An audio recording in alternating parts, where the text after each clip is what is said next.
मैं विनोद हूँ। मैं एक आम आदमी हूँ। जैसा हर शहर के सरकारी दफ्तर में एक छोटा सा क्लर्क होता है, मैं भी वैसा ही था। तनख्वाह कम, ख्वाहिशें ज्यादा, लेकिन मन संतुष्ट था, क्योंकि मैं मेहनत से कमाता था, ईमानदारी से खाता था और वही घर लाता था। मेरी दुनिया बस तीन चीजों के इर्द गिर्द घूमती थी: दफ्तर, घर और मेरी पत्नी। शादी के 8 साल बाद भगवान की कृपा से मुझे एक बेटा हुआ। मैंने उसका नाम रखा हर्षवर्धन। वो मेरे लिए सिर्फ बेटा नहीं था, मेरी प्रार्थनाओं का फल था, मेरी उम्मीदों की रोशनी। जिस दिन वो पैदा हुआ, मैं पूरी रात अस्पताल के बाहर टहलता रहा। जब नर्स ने आकर बधाई हो, बेटा हुआ है कहा, तो ऐसा लगा जैसे जमीन पर पैर ही नहीं टिक रहे हों। मैंने सोचा अब मेरे दिन बदलेंगे। बेटा बड़ा होने लगा, तो मेरे सपने भी बड़े होने लगे। सुबह ऑफिस, शाम को ट्यूशन और हफ्ते में कुछ पार्ट टाइम काम। मैंने हर्ष की पढ़ाई पर सब कुछ लगा दिया। अपनी सारी ज़रूरतें, आराम, इच्छाएं सब त्याग दी। मेरे लिए एक ही चीज़ ज़रूरी थी: बेटे का भविष्य। मेरी पत्नी कहती थी, विनोद, कभी अपने लिए भी सोचो। मैं मुस्कुरा देता। मेरे लिए तो हर्ष ही सब कुछ था। वो स्कूल गया, फिर कॉलेज और आखिरकार शहर की एक बड़ी यूनिवर्सिटी में दाखिला मिल गया। मैंने गांव छोड़ा, शहर में एक कमरा किराए पर लिया, खुद जाकर उसके रहने का पूरा इंतजाम किया। वापसी पर दिल थोड़ा खाली सा लग रहा था, लेकिन उम्मीदों से भरा हुआ भी। कुछ महीने बाद उसका फोन आया। आवाज में हिचकिचाहट थी। पापा, एक बात कहनी है। बोलो बेटा, दिल खोल कर बात करो। मैं एक लड़की को पसंद करता हूँ। उसका नाम नेहा है। मैं थोड़ी देर चुप रहा, फिर पूछा, क्या वो भी तुम्हें पसंद करती है? हाँ पापा, लेकिन वो एक बहुत अमीर घर से है। मैंने दिल कड़ा करके कहा, अगर तुम खुश हो तो मुझे कोई आपत्ति नहीं। मेरी यही चाह है कि तुम सुखी रहो। काश मैं जान पाता कि सुखी जीवन सिर्फ दौलत से नहीं बनता। नेहा के घर वालों से बात हुई, लेकिन वो राजी नहीं थे। उनका कहना था कि वो अपनी इकलौती बेटी की शादी किसी गरीब घर में नहीं कर सकते। लेकिन नेहा जिद पर अड़ी थी। वो हर्षवर्धन पर जान छिड़कती थी। इसी बीच मेरी पत्नी का निधन हो गया। मैं पूरी तरह टूट गया। हर्ष और नेहा तर्पण के लिए गांव आए। नेहा ने पहली बार हमारा घर देखा। मिट्टी का छोटा सा घर, पुराना पंखा, टूटा फर्नीचर। उसकी आंखों में नाराजगी और झुंझलाहट साफ थी। कुछ दिन बाद हर्ष ने कहा, पापा, नेहा शादी के लिए तैयार है, लेकिन एक शर्त है, हमें गांव छोड़कर हमेशा के लिए शहर में रहना होगा। मैंने कहा, बेटा, इस गांव में अब बचा ही क्या है? अगर वो तुम्हें खुश रखेगी तो मैं सब छोड़ने को तैयार हूँ। शादी के बाद हम शहर आ गए। गांव का घर, आंगन, पीपल का पेड़, पत्नी की यादें सब पीछे छूट गया। नेहा का घर एक आलीशान कोठी था। अंदर दाखिल होते ही हर चीज चकाचौंध से भरी थी। मुझे ऊपर की मंजिल पर एक कमरा दे दिया गया।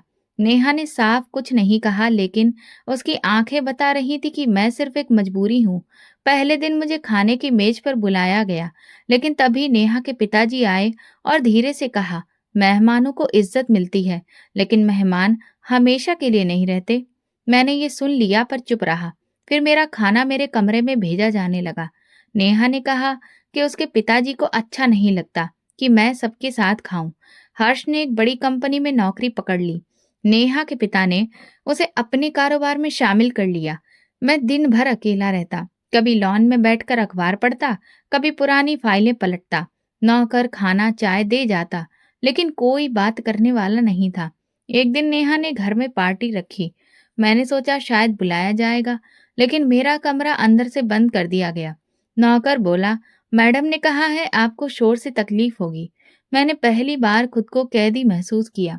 दूसरे दिन मैंने हर्ष से कहा, बेटा, अगर मेरे होने से शर्मिंदगी होती है तो बता दो, मैं वापस गांव चला जाऊंगा। उसने सिर झुका लिया। एक शाम मैंने नेहा को मेहमानों से कहते सुना, बस एक परेशानी है कि एक बुजुर्ग हमारे साथ रहते हैं। मैं चुपचाप अपने कमरे में चला गया। दिल थक सा गया था। कुछ दिन बाद हर्ष मेरे पास एक लिफाफा लाया। उसमें मोबाइल फोन और एक नया कुर्ता था। पापा, ये आपके लिए है।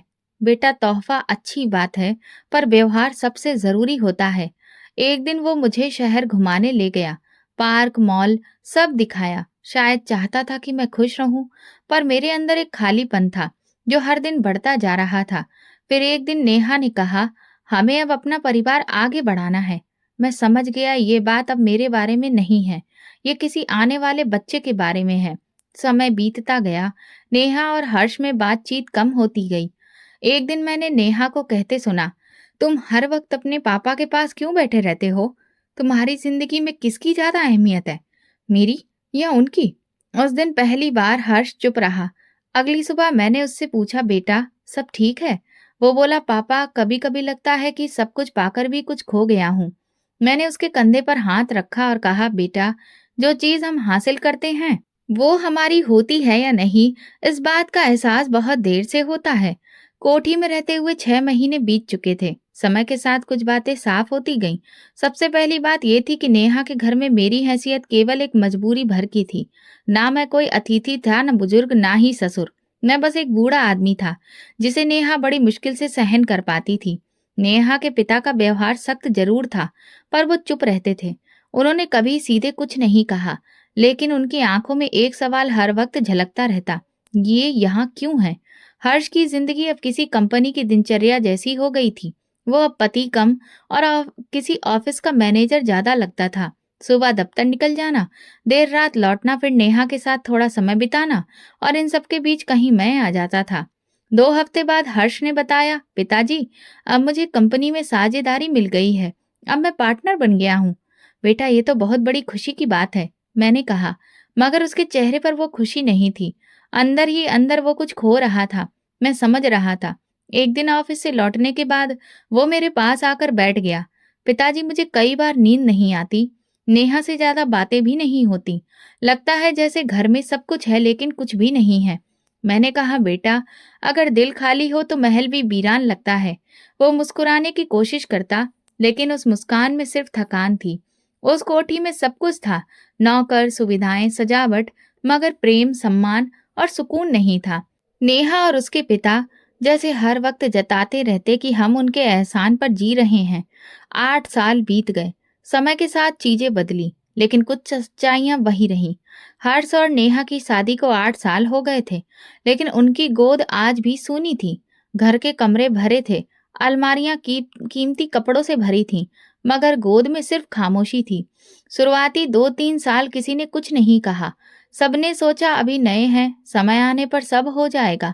लेकिन चौथे साल के बाद सवाल उठने लगे। रिश्तेदार, मेहमान, ऑफिस के लोग पूछने लगे, अभी तक कोई खुशखबरी नहीं मिली?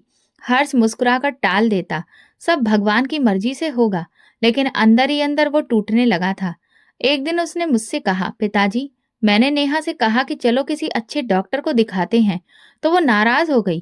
कहने लगी, मुझे कोई दिक्कत नहीं, दिक्कत होगी तो तुम्हें होगी। मैंने गंभीरता से पूछा, तो फिर तुमने क्या किया? क्या कर सकता था पिताजी? वो बात ही नहीं कर रही थी 2 दिन तक। कुछ दिन बाद नेहा के पिता ने हर्ष को बुलाया। हमारे खानदान में कभी ऐसा कोई मामला नहीं हुआ। अगर तुम टेस्ट की बात करोगे तो इसका मतलब है कि तुम्हें हम पर शक है। हर्ष खामोशी से सुनता रहा और लौट आया। अब जब भी वो नेहा से जांच की बात करता, नेहा भड़क उठती। मैं तुम्हारी तरह कमजोर नहीं हूँ जो हर बात का इलाज ढूंढे। जो भाग्य में लिखा है वही होगा। फिर एक दिन हर्ष ने चुपचाप अपने कुछ टेस्ट करवा लिए। सब रिपोर्ट सामान्य आई। उसने नेहा को दिखाया और प्यार से कहा, तुम भी चेकअप करा लो ताकि कोई गलतफहमी ना रहे। नेहा ने तूफान खड़ा कर दिया। तुम्हें मुझ पर शक है? तुम्हें लगता है मैं दोषी हूँ? उसी रात नेहा के पिता ने हर्ष को धमकी दी, याद रखना, नेहा हमारी इकलौती बेटी है। अगर तुमने उसे दुखी किया तो ये सारी संपत्ति तुम्हारे हाथ से निकल जाएगी। हर्ष बहुत दुखी हो गया। वो ऑफिस में ही समय बिताने लगा। घर आता तो सीधा अपने कमरे में चला जाता। फिर एक दिन वो मेरे पास आया। पिताजी, डॉक्टर की रिपोर्ट है। उसने चुपचाप लिफाफा मेरे हाथ में दिया। नेहा को एक बहाने से चेकअप के लिए ले गया था। डॉक्टर ने साफ कहा, वो कभी मां नहीं बन सकती। लिफाफा मेरे हाथ से छूट गया। मैंने हर्ष की ओर देखा।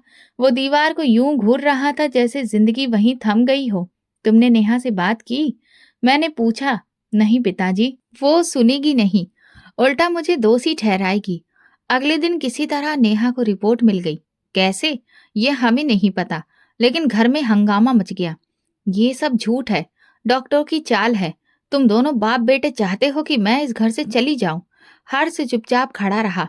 नेहा रोती रही, चिल्लाती रही, खुद को पीड़ित साबित करती रही। मैंने कहा, बेटी ये दोष की नहीं, सच्चाई की बात है। हम चाहते हैं कि तुम खुश रहो, लेकिन अगर भगवान की यही इच्छा है, तो कब तक आंख मूंदे रहेंगे? नेहा ने गुस्से में कहा, अगर किसी ने दोबारा इस विषय पर बात की, तो मैं ये घर, ये रिश्ता, सब कुछ छोड़ दूंगी। उस रात घर में पूरी खामोशी थी। मैंने सोचा, क्या सच में बड़ी इमारतें इंसान को इतना खुदगर्ज बना देती हैं कि वो सच्चाई से भी मुंह मोड़ लेता है? अगली सुबह हर्ष मेरे पास आया। पिताजी, अगर मैं उसे छोड़ दूं तो सब कुछ खो दूंगा, व्यापार, घर, नाम। और अगर ना छोड़ूं तो जिंदगी यूं ही खाली गुजर जाएगी। मैंने उसके कंधे पर हाथ रखा। बेटा, कभी कभी निर्णय लेना आसान नहीं होता, लेकिन बिना सच्चाई की जिंदगी बस एक तमाशा होती है। और अब हम सब उस तमाशे के किरदार बन चुके हैं। कुछ दिनों की खामोशी के बाद दिल बेचैन हो गया। मैंने तय किया, गांव जाऊंगा, पुराने लोगों से मिलूंगा, शायद मन हल्का हो। 8 साल बाद गांव लौट रहा था। कार खुद चलाई, रास्ते भर पुरानी यादें मन में घूमती रहीं। गांव पहुंचा, बहुत कुछ बदल चुका था, मगर लोग वही थे। मोहल्ले में बच्चों की भीड़ गाड़ी के चारों तरफ इकट्ठा हो गई। अरे विनोद काका आ गए। कुछ बुजुर्ग मिलने आए, हालचाल पूछा। एक ने हंसकर कहा, शहर में खूब नाम कमा रहे हो। मैंने मुस्कुराकर कहा, अब जिंदगी तो भगवान की मर्जी पर चलती है। दूसरे दिन चचेरे भाई के घर गया। पुराना सा घर, सादा सामान, लेकिन चेहरों पर संतोष और शांति थी। वही दो लड़कियां किताबें लेकर आईं। उनमें से एक 17-18 साल की लड़की बेहद शांत थी। नाम था आराध्या। भाभी ने बताया, हमारी पड़ोसन की नातिन है। माँ बाप का बचपन में देहांत हो गया, नानी पाल रही है। बहुत संस्कारी और शांत स्वभाव की बच्ची है। मैंने उसे ध्यान से देखा, सादगी, मासूमियत और गहराई बिना किसी बनावट के। अगले दिन घर से निकलते समय आराध्या की नानी ने कहा, बेटा, भगवान तुम्हें खूब तरक्की दे। शाम को अकेले बैठा था तो एक ख्याल आया, अगर हर्ष इस लड़की से विवाह कर ले तो शायद सब कुछ ठीक हो सकता है। वो अनाथ है, सादा है, कोई लोभ नहीं, कोई जरूरत नहीं, और सबसे बढ़कर शायद भगवान उसे मातृत्व का सुख दे दे। मैंने अगली सुबह खुद को समझाया कि ये सिर्फ एक नेक इरादा है। मैं किसी की जिंदगी बर्बाद नहीं कर रहा, बस अपने घर को बचाने की कोशिश कर रहा हूँ। मेरी नीयत साफ है और एक अनाथ बच्ची की जिंदगी भी संवर सकती है। दोपहर को फिर से भाई के घर गया। बातों ही बातों में भाभी से कहा, आपकी पड़ोसन की नातिन बहुत सुशील बच्ची लगती है। अगर कहीं अच्छा रिश्ता नहीं आया हो तो मेरे पास एक प्रस्ताव है। भाभी चौंक गई। रिश्ता? मैंने कहा, हाँ, अपने बेटे के लिए। पर वो तो पहले से शादीशुदा है ना? मैंने क्षण भर रुककर कहा, जी, लेकिन बात यह है कि वहां संतान की कोई संभावना नहीं है और हमारा हर्ष इस समय बहुत परेशान है। भाभी चुप हो गई, फिर बोली, लड़की अनाथ है, नानी के सहारे पली बड़ी है। अगर आप गंभीर हैं तो बात कर सकते हैं। मैंने हामी भर ली और अगले दिन आराध्या की नानी के घर गया। एक सादा सा बैठक कमरा, पुरानी खाट और 2 कप चाय। मैंने साफ शब्दों में कहा, मैं अपने बेटे हर्ष के लिए रिश्ता लेकर आया हूँ। वो पढ़ा लिखा है, शहर में नौकरी करता है और अच्छा लड़का है। नानी की आंखों में खुशी छलकने लगी। बहुत बड़ा काम कर रहे हैं विनोद जी, बच्ची का भाग्य बदल जाएगा। मैंने मन में एक बोझ महसूस किया। भाग्य बदलने की बात तो कही, लेकिन ये नहीं बताया कि मेरे बेटे की पहले से शादी हो चुकी है। मैंने सोचा ये बात बाद में संभाल लेंगे, अभी तो मकसद केवल एक है, एक वारिस जो हमारे वंश को आगे बढ़ाए। शाम को लौटकर मैंने हर्ष से फोन पर बात की। पापा, सब ठीक है? बेटा, एक बात कहनी है, लेकिन धैर्य से सुनना। मैंने सारी बात बताई। वो चुप हो गया। पापा, आप ठीक तो हैं? ये बहुत बड़ा निर्णय है। मैंने तुम्हारे बारे में सोचा है, तुम खुद निर्णय लो। पापा, नेहा कभी नहीं मानेगी। बेटा, अगर तुम अपने जीवन में कुछ चाहते हो तो फैसला तुम्हें ही करना होगा। फोन कटने के बाद मैं देर तक सोचता रहा। आराध्या की मासूम आंखें बार बार जहन में आती रहीं। वो मासूमियत, वो चुप्पी और मेरे भीतर की वो इच्छा, एक संतान की जो मेरे नाम को आगे ले जाए। ये सिर्फ योजना नहीं थी, ये एक फैसला था। गांव से लौटकर मैं सीधे हर्ष के कमरे में गया। वो मेज पर झुका कुछ फाइलें देख रहा था। बेटा, वो लड़की आराध्या जिसका जिक्र मैंने किया था, मैं उसका रिश्ता तय कराया हूँ। पापा, आप इतनी आगे बात बढ़ा आए। मैंने तो अभी हाँ भी नहीं की, मैंने सिर्फ बात की है, फैसला तुम्हारा है। कुछ पल बाद वो बोला, अगर मैं हाँ कर भी लूं तो नेहा का क्या? वो नहीं मानेगी, उसे समझाओ। अगर उसे संतान नहीं चाहिए तो कम से कम तुम्हारी बात तो माने। 2 दिन बाद नेहा को शक हुआ। उसने सीधा सवाल किया, हर्ष, क्या तुम किसी और से शादी करने का सोच रहे हो? हर्ष चौंक गया। तुम्हें कैसे पता चला? पापा की बातों से अंदाजा हो गया। हर्ष ने सब साफ साफ बता दिया। एक अनाथ लड़की है, हम सिर्फ संतान के लिए विवाह करना चाहते हैं और उस विवाह का तुम्हारी जगह पर कोई असर नहीं होगा। नेहा हंसी। तुम मुझसे कह रहे हो कि मेरी जगह बनी रहेगी और तुम किसी और से शादी करोगे? नेहा, मैं सिर्फ एक बच्चा चाहता हूँ। तुम भी तो चाहती थी कि हम गोद लेने के बारे में सोचें। गोद लेना और दूसरी शादी एक जैसी बात नहीं होती हर्ष। 2 दिन तक बहस चलती रही। फिर नेहा ने एक अजीब प्रस्ताव रखा। ठीक है, तुम शादी कर लो, लेकिन एक शर्त पर। क्या शर्त?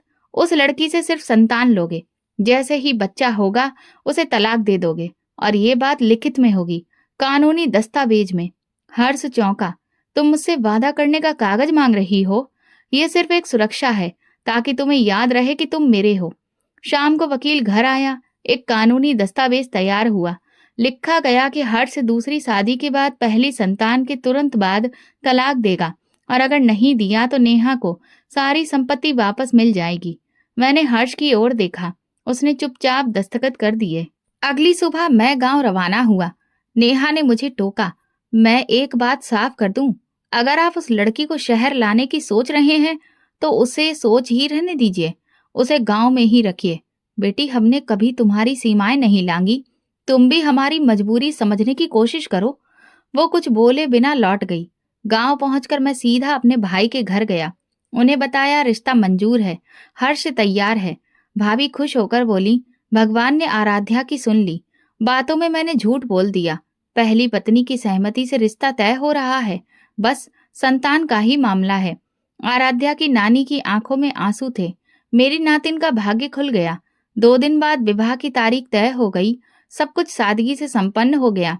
पंडित जी ने मंत्र पढ़े, वर वधू ने अग्नि के 7 फेरे लिए और दहेज के स्थान पर सिर्फ एक मंगलसूत्र दिया गया। आराध्या की आंखों में खुशी थी, लेकिन एक डर भी था। वो इस रिश्ते को नई शुरुआत समझ रही थी, पर सच्चाई कुछ और थी। विवाह के बाद मैंने गांव के पुराने घर की सफाई शुरू करवाई। 2 कमरे ठीक करवाए, दरवाजे मरम्मत कराए और एक छोटा रसोई घर बनवाया। बहू को वहां ले गया। वो धीरे धीरे उस घर को अपनाने लगी। ये घर बहुत प्यारा है पापा जी। हाँ बेटी, थोड़ा पुराना है, पर अब तुम हो तो सुंदर लग रहा है। दूसरे दिन हर्ष शहर लौट गया। मैंने आराध्या से कहा, बेटी घबराना मत, हर्ष हफ्ते में एक बार आएगा। उसका काम बहुत व्यस्तता वाला है। उसने चुपचाप सिर हिला दिया। गांव में कुछ बातें जरूर हुई। शादी में ज्यादा मेहमान क्यों नहीं आए? दूल्हा शहर में क्यों रहता है? हमने किसी को सफाई नहीं दी। हर हफ्ते एक दिन हर्ष आता। आराध्या उसका ख्याल रखती, खाना बनाती और खामोशी से सेवा करती। एक दिन उसने हर्ष से पूछा, आप हमेशा इतने थके हुए क्यों आते हैं? उसने मुस्कुराकर बोला, शहर का काम बहुत थका देता है, लेकिन तुम्हारे हाथ का खाना सारी थकान मिटा देता है। आराध्या ने ये सुना तो उसके चेहरे पर जैसे रोशनी खिल गई। शायद पहली बार किसी ने उसके हाथ के खाने की तारीफ की थी। मेरी नजर सब पर थी। मैं देख रहा था कि आराध्या अब खुद को इस घर का पूरा हिस्सा मान चुकी थी। रोज सुबह मेरे लिए नाश्ता बनाती, दोपहर को समय पर खाना देती, शाम को चाय और कपड़ों की सफाई। मैंने एक दिन कहा, बेटी तुम तो हर काम में निपुण हो गई हो। उसने सिर झुकाकर कहा, बाबूजी आप तो मेरे पिताजी जैसे हैं। मैंने नानी से सीखा है कि बड़ों की सेवा से मन सुकून से भरा रहता है। उसकी जुबान में कोई शिकायत नहीं थी, सिर्फ कृतज्ञता थी। दूसरी ओर हर्ष कुछ बदला बदला सा लग रहा था। पहले हफ्ते में वो 2 दिन ही रुकता था, अब 3 दिन रुकने लगा। रविवार की शाम जाने की बजाय अब सोमवार की सुबह जाता। मैंने कहा, बेटा नेहा को शक तो नहीं होता? नहीं बाबूजी, उसने कहा, मैं कह देता हूँ, ऑफिस का काम है। एक दिन हर्ष और आराध्या आंगन में बैठे थे। मैं अंदर से उनकी बातें सुन रहा था। आराध्या ने पूछा, क्या कभी आपको मेरी जिंदगी के बारे में जानने की इच्छा हुई? हर्ष बोला, बताओ, मैं तुम्हारी कहानी सुनना चाहता हूँ। मैं बहुत छोटी थी जब मेरे माता पिता चल बसे। नानी ने पाला पढ़ाया, लेकिन गरीबी ने कभी पीछा नहीं छोड़ा। जब आपका रिश्ता आया तो सोचा शायद अब कुछ बदल जाएगा। हर्ष कुछ देर चुप रहा, फिर बोला, जिंदगी हर किसी को पूरी नहीं मिलती। तुमने जो सहा है वो प्रशंसा के योग्य है। मैं ये सुनकर चौंक गया, क्योंकि उसकी आवाज में वो कोमलता थी जो पहले केवल नेहा के लिए होती थी। एक दिन आराध्या ने मेरी पुरानी कमीज सिल दी। बाबूजी, ये मैं सिल देती हूँ। कमीज पुरानी हो चुकी है, लेकिन अभी काम चल जाएगा। मैंने उसकी तरफ देखकर कहा, बेटी, तुमने तो जैसे इस घर में नई जान डाल दी है। उसने कहा, ये घर मेरा है बाबूजी, और आप मेरे अपने हैं। उसके शब्दों में सच्चाई थी और यही बात मुझे बेचैन कर गई। मैं जानता था कि वो इस रिश्ते को असली मान बैठी है, जबकि ये एक समझौता था, एक छल।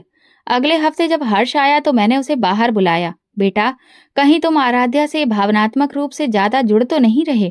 बाबूजी, वो बहुत अच्छी है, मैं उसे दुख नहीं देना चाहता। याद है ना, तुमने क्या वादा किया था? याद है बाबूजी, लेकिन दिल कमजोर पड़ता है।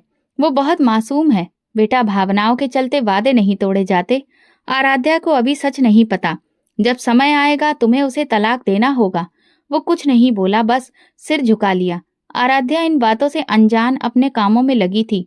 कभी मटके में ठंडा पानी भरती, कभी शाम को आंगन में दीपक जलाकर बैठती, हर्ष के लिए रजाई तैयार रखती। हर दिन जैसे वो इस रिश्ते को और मजबूत कर रही थी। एक दिन गांव की एक महिला आई। बहू बहुत सुघड़ है, भगवान उसे खुश रखे, तेरे घर की शोभा बन गई है। मैंने हल्की मुस्कान के साथ कहा, हाँ, भगवान उसका भाग्य अच्छा करे। पर अंदर एक चुभन सी थी। ये विवाह जो समझौते पर हुआ था, अब धोखे में बदलता जा रहा था, और इस धोखे का कारण मैं था। शादी को 5 महीने हो चुके थे जब एक दिन आराध्या ने सुबह कहा, बाबूजी, कुछ दिनों से चक्कर आते हैं, भूख भी नहीं लगती। मैंने उसे ध्यान से देखा। बेटी, लगता है सेहत बिगड़ गई है, चलो डॉक्टर को दिखाते हैं। हम गांव के क्लिनिक गए। डॉक्टर ने चेकअप किया। अगले दिन रिपोर्ट आई। बधाई हो, बेटी मां बनने वाली है। मेरा दिल जैसे बज उठा। मैंने आराध्या की ओर देखा। वो शर्म और आश्चर्य से सिर झुकाए बैठी थी। बेटी, ये तो भगवान का आशीर्वाद है, तुमने हमारे घर में उजाला कर दिया। शाम को मैंने हर्ष को फोन किया। बेटा, भगवान ने सुन ली, आराध्या गर्भवती है। कुछ क्षण चुप्पी रही, फिर बोला, सच में बाबूजी? आपको यकीन है? डॉक्टर की रिपोर्ट सामने है। मैं इस हफ्ते आ रहा हूँ। उसकी आवाज में उलझन और खुशी दोनों थी। हर्ष शुक्रवार को आया। आराध्या ने दरवाजा खोला। वो मुस्कुराई। हर्ष ने बैठने को कहा और पूछा, कैसा महसूस कर रही हो? ठीक हूँ, थोड़ी थकान रहती है। बाबूजी ख्याल रखते हैं। मैंने कहा, बेटा, अब हमें आगे की तैयारी करनी होगी। अगले दिन हर्ष ने शहर लौटने से पहले नेहा को फोन किया। नेहा, आराध्या गर्भवती है। नेहा की आवाज सख्त थी। मुझे कोई खुशी नहीं है। याद रखना, जैसे ही बच्चा पैदा हो तुम्हें उसे तलाक देना होगा, वरना जो तुमने साइन किया था वो सब तुमसे छिन जाएगा। मुझे याद है नेहा, और याद रखना, अगर तुम उसके करीब गए तो सब तुम्हारे खिलाफ हो जाएगा। फोन कटते ही वो चुपचाप बैठा रहा, फिर चला गया। महीने बीतते गए। आराध्या की तबीयत बदलती गई। मैं उसे आराम करने को कहता, लेकिन वो कहती, बाबूजी, मुझे घर के काम करने से शांति मिलती है। मैंने भी उसे कभी रोका नहीं, बस उसका पूरा ध्यान रखा। 8वें महीने से हर्ष हर हफ्ते आने लगा। वो अब आराध्या से बात करता, दवाइयां खुद लाता। मैंने कहा, बेटा, कहीं तुम ये मत भूल जाना कि तुमने क्या वादा किया था। बाबूजी, मुझे याद है, बस थोड़ा समय दीजिए। 9वें महीने की पहली तारीख थी जब आराध्या को प्रसव पीड़ा हुई। मैंने तुरंत हर्ष को फोन किया, बेटा जल्दी आओ, हम उसे अस्पताल ले जा रहे हैं। उसे शहर के अस्पताल ले जाया गया। हर्ष भी वहीं पहुंचा। पूरी रात हमने बाहर इंतजार किया। सुबह 4 बजे नर्स आई। बधाई हो, बेटे का जन्म हुआ है। मैंने हर्ष की ओर देखा। उसका चेहरा खुशी से चमक रहा था। बाबूजी, क्या मैं उसे देख सकता हूँ? अभी नहीं बेटा, थोड़ी देर बाद। आराध्या को कमरे में शिफ्ट किया गया। हम दोनों अंदर गए। आराध्या ने कहा, बाबूजी देखिए तो कैसा है। मैंने बच्चे को उठाकर देखा। बिल्कुल तुम्हारे जैसा है हर्ष। हर्ष ने बच्चे को गोद में लिया, चूमा और आराध्या को सौंप दिया। धन्यवाद, तुमने मुझे एक नई जिंदगी दी है। आराध्या की आंखों में आंसू थे। ये तो आप दोनों की दुआओं का फल है। कुछ घंटे के बाद हर्ष ने मुझसे पूछा, पापा वो कागज कहाँ है? मैंने चुपचाप फाइल निकालकर उसे दे दी। उसमें वो दस्तावेज थे जो नेहा की शर्त पर तैयार किए गए थे, तलाक के कागज। हर्ष ने उन पर हस्ताक्षर किए, फिर पास खड़ी नर्स से कहा, इसे बाहर ले जाओ, कुछ देर मैं बात करता हूँ। नर्स नवजात बच्चे को लेकर बाहर चली गई। हर्ष ने बिस्तर के पास जाकर वो कागज आराध्या के हाथ में रख दिए। ये तुम्हारे लिए है। आराध्या ने कांपते हाथों से उन्हें लिया, आंखों से पढ़ा, चेहरा हक्का बक्का, आंखों में सवाल थे। ये क्या है? ये तलाक है। मैं अपने वादे के अनुसार तुम्हें आजाद कर रहा हूँ। उसकी जुबान जैसे बंद हो गई। आंसू बहने लगे। मैंने तुमसे झूठ कहा था, मैं सिर्फ संतान चाहता था। अब वो मिल गई है, लेकिन मैंने तुमसे प्रेम किया। वो आगे कुछ कह नहीं पाई। मैं दरवाजे के पास खड़ा था। आराध्या ने मेरी ओर देखा। पापा जी, आपको भी सब पता था? मैंने नजरें फेर ली। बेटी, हमने वही किया जो समय ने हमसे करवाया। मेरे साथ न्याय नहीं हुआ। उसकी आवाज रुकी रुकी थी। हर्ष ने बच्चे को गोद में उठाया और दरवाजे की तरफ बढ़ा। आराध्या ने बस एक वाक्य कहा, मुझे मेरा बच्चा दे दो, मैं और कुछ नहीं मांगती। हर्ष रुका, फिर बोला, ये बच्चा हमारे भविष्य की नींव है और अब वो हमारे साथ जाएगा।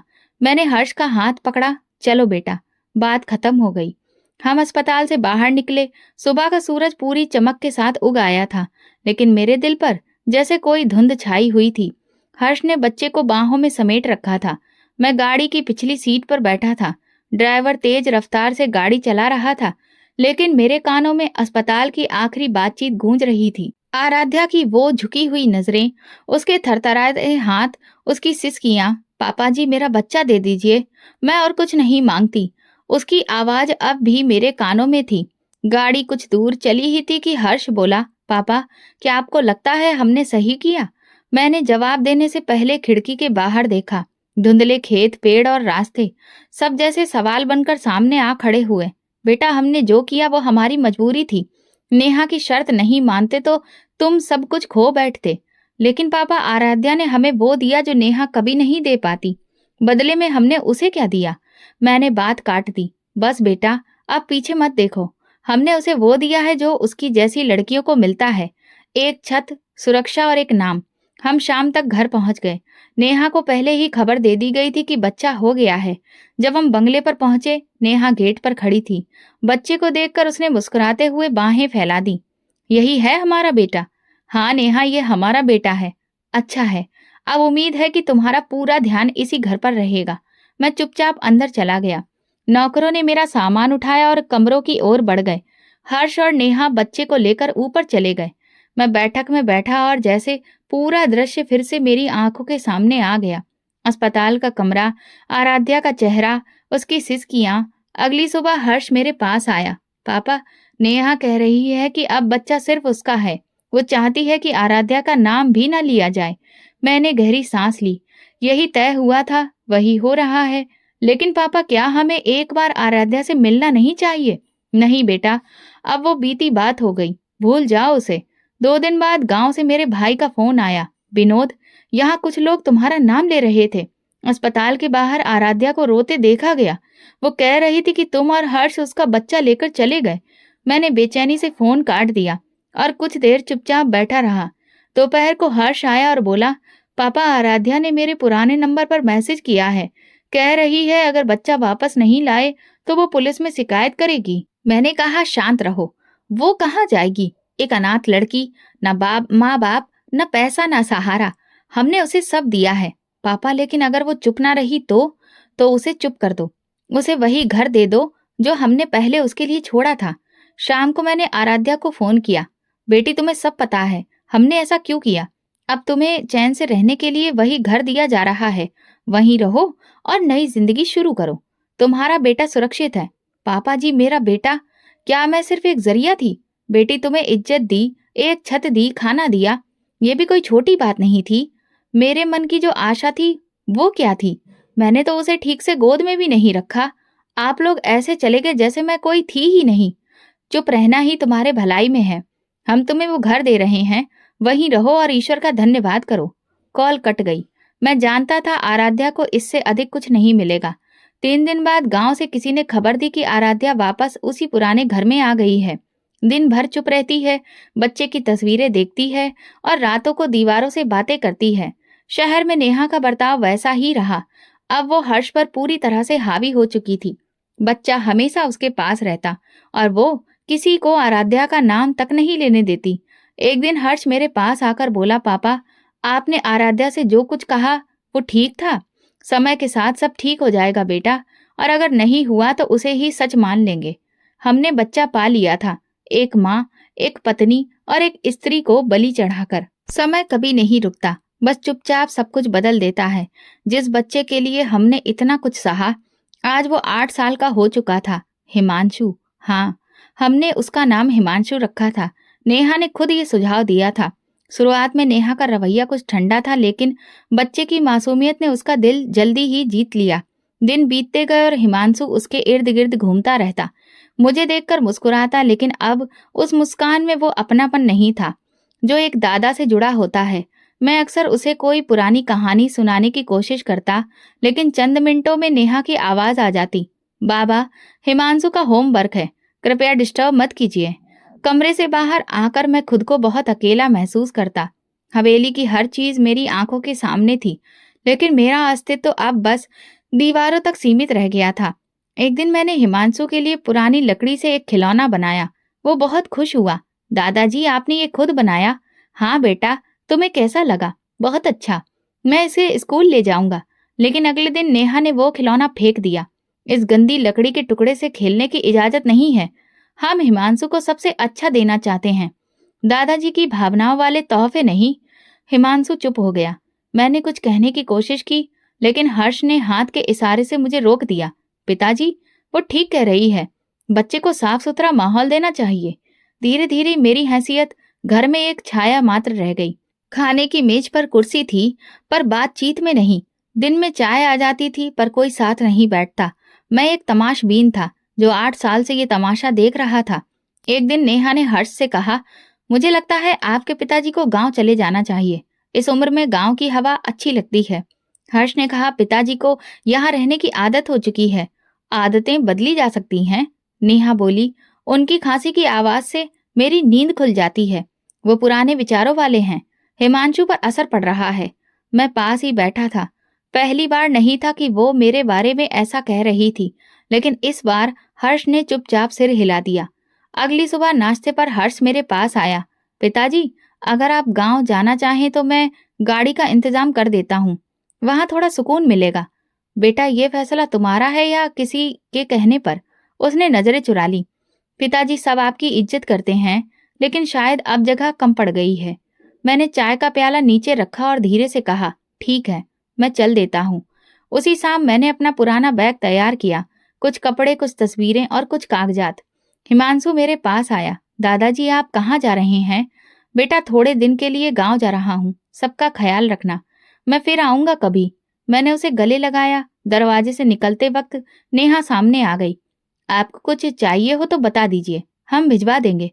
नहीं बेटी, तुमने बहुत कुछ दिया है, अब कुछ मांगने की जरूरत नहीं। गाड़ी में बैठकर मैं शहर से निकल पड़ा। रास्ते भर खामोशी थी। ड्राइवर ने 2 बार पूछा, बाबा जी कुछ सुनाऊं? नहीं बेटा, आज मन नहीं। गांव में सुबह का समय था, लेकिन कुछ अजीब हलचल थी। मैं दरवाजे पर बैठा हुआ अपने पुराने आंगन को देख रहा था। तभी शोर सा सुनाई दिया। लोग गली में जमा हो रहे थे। एक लड़का दौड़ता आया। काका, आपको पता है, आज हमारी तहसील में बड़ी अफसर आ रही है, जिलाधिकारी मैडम। सारे गांव वाले अपनी समस्याएं लेकर पहुंचे हैं। मैंने सिर हिलाया, लेकिन मन भारी हो गया। दोपहर तक चौक में भीड़ जुट गई थी। पर्दे लगे थे, कुर्सियां बिछ चुकी थीं और एक मेज पर सरकारी फाइलें रखी थीं। मैं दूर खड़ा देख रहा था कि किसी ने आकर कहा, काका, आपकी बहू के दस्तखत चाहिए इस जमीन वाले कागज पर। मेरी बहू? हाँ, आराध्या मैडम, वही जिलाधिकारी। मैं हक्का बक्का रह गया। वही आराध्या जिसे हमने मां बनने के बाद उसका बच्चा छीनकर तलाक दे दिया था, आज वो इस मुकाम पर थी। मैंने चौकीदार से पूछा, वो अंदर हैं? जी, अभी गरीबों की समस्याएं सुन रही हैं और उन्होंने कहा है कि आपसे नहीं मिलना चाहती। मैं कुछ देर वहीं खड़ा रहा, फिर मेरे कदम खुद ब खुद अंदर की तरफ बढ़ चले। दरवाजा खुला था। अंदर जो नजारा था वो मेरी सोच से परे था। सामने मेज पर आराध्या बैठी थी। सादा साड़ी, बंधे बाल, एक हाथ में चाय, दूसरे में कलम, दोनों तरफ पुलिस वाले और सरकारी अधिकारी। मैं धीरे धीरे उसके सामने जाकर खड़ा हो गया। वो कुछ देर फाइल पढ़ती रही, फिर नजरें उठाई। हमारी नजरें मिली। एक पल को समय थम गया। मैंने कहा, बेटी मुझे माफ कर दो। वो उठी और बोली, आपको माफी मांगने की जरूरत नहीं है विनोद जी। मैं घुटनों के बल बैठ गया। हमने तुमसे सब कुछ छीन लिया था, तुम्हारा बच्चा, तुम्हारी जिंदगी, तुम्हारा अधिकार। उसने मुझे उठाते हुए कहा, आप मेरे पति के पिता हैं। मेरी माँ ने सिखाया था कि बड़ों को जमीन पर नहीं गिरने देना चाहिए। मेरी आंखों में आंसू थे। बेटी, जो तुमने किया है वो हम शायद कभी नहीं कर सकते। सब कुछ खोकर भी तुमने खुद को बना लिया। जब सब कुछ छिन जाए तो इंसान के पास दो रास्ते होते हैं, या तो टूट जाएं या फिर खुद को फिर से गढ़ें। तुमने कैसे किया? मेरे पास कुछ नहीं बचा था। बच्चा गया, घर गया, नानी चल बसी, लेकिन मैंने फैसला किया कि अगर दुनिया ने मुझे कुछ नहीं दिया तो मैं खुद दुनिया में अपनी जगह बनाऊंगी। छात्रवृत्ति मिली, पढ़ाई पूरी की, यूपीएससी किया और अब यहाँ तक पहुंची। मैंने आश्चर्य से कहा, तो हिमांशु जानता है कि तुम उसकी माँ हो? हाँ, जानता है। मैं अक्सर उससे मिलती रहती हूँ। उसने कभी कोई सवाल नहीं किया और मैंने कभी सच्चाई छुपाई नहीं। उसने तुम्हें पहचान लिया। समय ने पहचान करवा दी। रिश्ता बताना नहीं पड़ा। वो जानता है कि उसकी माँ कौन है। मैं चुप हो गया। कुछ देर बाद मैंने पूछा, अब तुम क्या चाहती हो? कुछ नहीं, बस इतना चाहती हूँ कि आप जैसे लोग भविष्य में किसी की जिंदगी को तबाह ना करें। मैंने आपको माफ कर दिया है, लेकिन हर किसी को माफ नहीं किया जा सकता। मैं शर्मिंदा हूँ बेटी। शर्मिंदगी से कुछ नहीं होता, केवल प्रायश्चित से होता है, और वो अक्सर देर से आता है। उसने अपनी टीम को इशारा किया कि बाकी दस्तावेज पूरे कर लें। फिर मेरी ओर मुड़कर कहा, ये घर आपका था और आपका ही रहेगा। अगर चाहें तो यहीं रह सकते हैं या मेरे साथ शहर चलें। मेरे घर में आपके लिए हमेशा जगह है। मैंने कहा, यहीं रहना बेहतर है। शायद समय के कुछ पुराने हिसाब यहीं चुकता कर सकूं। वो चुपचाप अपनी कुर्सी पर वापस बैठ गई। उसने कलम उठाया और एक नई फाइल खोल ली। उसकी आंखों में कोई चमक नहीं थी, सिर्फ एक संतोष था, वो जो केवल उन्हें मिलता है जो अपनी लड़ाई खुद लड़ते हैं। कुछ दिन बीते, मैं गांव में ही रहा, उसी पुराने घर में जहां कभी आराध्या मेरे लिए नाश्ता तैयार करती थी। अब वही आंगन सुनसान था, लेकिन बाहर दुनिया बदल चुकी थी। लोग जो पहले मुझे तिरस्कार से देखते थे, अब सम्मान से मिलते थे। शायद इसलिए कि मैं आराध्या का पिता ससुर था। आराध्या हर हफ्ते सरकारी काम से गांव आती और हर बार चुपचाप मेरी खैरियत पूछ जाती। कभी कभी कोई कर्मचारी मेरे लिए दवा या खाने पीने का सामान ला देता और कहता, ये मैडम साहिबा ने भेजा है। एक दिन मैंने खुद उसे फोन किया, बेटी मैं तुमसे कुछ कहना चाहता हूँ। कहिए। मुझे तुमसे कुछ और नहीं चाहिए, बस ये जानना है कि तुमने ये सब कैसे सहा और आज इस मुकाम तक कैसे पहुंची। कुछ पल खामोशी रही, फिर उसने कहा, कल शाम मेरे दफ्तर आ जाइए, मैं समय निकाल लूंगी। अगले दिन मैं तय समय पर उसके कार्यालय पहुंचा। वो फाइलों के बीच बैठी थी, जैसे रोजमर्रा के कामों में डूबी हो।